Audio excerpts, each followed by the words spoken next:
گوجری زبان میں اپڈیٹ سنیے۔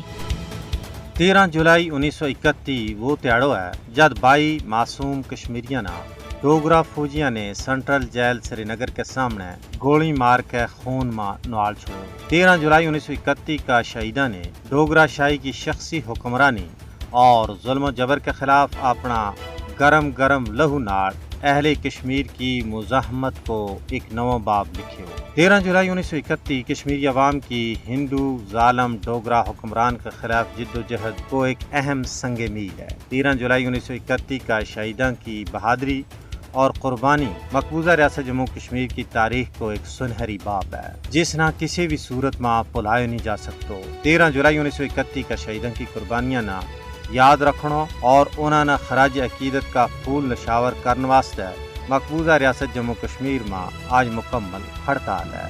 ہر سال 13 جولائی نہ ہڑتال کرنے کو مقصد شہیدان کا مشن نال وابستگی کو اعادہ کرنا ہے۔ کشمیری عوام جد و جہد آزادی جاری رکھن کا اپنا عزم کی تجدید واسطے 13 جولائی 1931 نہ یوم شہداء کا طور پر مناوے۔ کشمیری عوام آج سری نگر میں نقش بند صاحب مزار شہداء کی طرف مارچ کر رہے ہیں۔ یہ 13 جولائی 1931 کا شہید مدفن ہے۔ اہل کشمیر کی جد و جہد آزادی کی تاریخ شہیدان کا خون نال عبارت ہے۔ کشمیری عوام اپنا شہیدان کی قربانیاں نہ کدے بھی فراموش نہیں کر سکتے۔ شہیدان کا خون جد و جہد آزادی میں مصروف کشمیری عوام واسطے رہنمائی کو ذریعہ ہے۔ 1931 تو لے کے آج تک اپنی جانہ کا نذرانہ پیش کرنے والا شہیدان خراج عقیدت پیش کرنے کو بہترین طریقہ یہ ہے کہ اہل کشمیر کٹھا ہو کر بھارت کا غاصبانہ قبضہ کے خلاف جد و جہد کریں۔ اہل کشمیر بھارتی قبضہ تو آزادی تک شہیدان کا مشن پر ثابت قدم رہے گا۔ کشمیری عوام آزادی کی صبح تک غیر قانونی بھارتی قبضہ کے خلاف